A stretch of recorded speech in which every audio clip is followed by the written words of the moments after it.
అదే మరిగా దశ ఇక్కడికి వచ్చినప్పుడు మీరు ఒకసారి చూస్తే కాంప్రహెన్సివ్ పోర్ట్ ఎకోసిస్టమ్, ఇందులో కూడా యాజ్ ఆన్ టుడే 1053 కిలోమీటర్లు నేను చెప్పాను. లాంగ్ కోస్ట్ లైన్, ఒక మేజర్ పోర్ట్ ఉంది, 5 ఆపరేషనల్ నాన్ మేజర్ పోర్ట్స్ ఉన్నాయి, 4 గ్రీన్ ఫీల్డ్ పోర్ట్స్ వస్తున్నాయి. అందుకే ఈ పోర్ట్స్ అన్నీ వస్తే మనకు కూడా ఒక మంచి అడ్వాంటేజ్ వస్తుంది.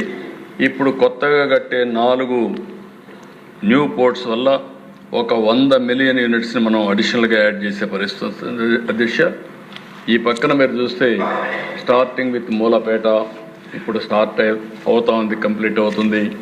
దానివల్ల 83 MMTPA, Visakhapatnam 136 MMTPA, Gannavaram 64 MMTPA, Kakinada gateway 16 MMTPA, Kakinada deep water 26 MMTPA, Kakinada anchorage 4 MMTPA, rava 2, Machilipatnam 116, Ramayapatnam 139, Krishnapatnam 98, Dugarajapatnam ship building cluster కూడా వస్తుంది.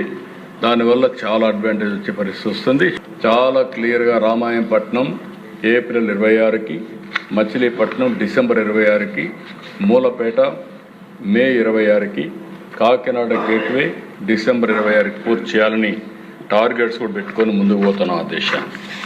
ఇంకో పక్కన దేశ ఇది modern shipping infrastructure to Boost processing, exports, community development, వీటికి కూడా ఇది ఉపయోగపడుతుంది. అదే మరిగా ఫిషింగ్ హార్బర్స్ అన్నీ ఇవన్నీ వస్తే చాలామంది మత్స్యకారులు కూడా ఉపాధి కలుగుతుంది. మొత్తం మనం చూసినప్పుడు 4 ఆపరేషనల్ ఫిషింగ్ హార్బర్స్ ఉన్నాయి, 2 గ్రీన్ ఫీల్డ్ ఫిషింగ్ హార్బర్స్ వస్తున్నాయి.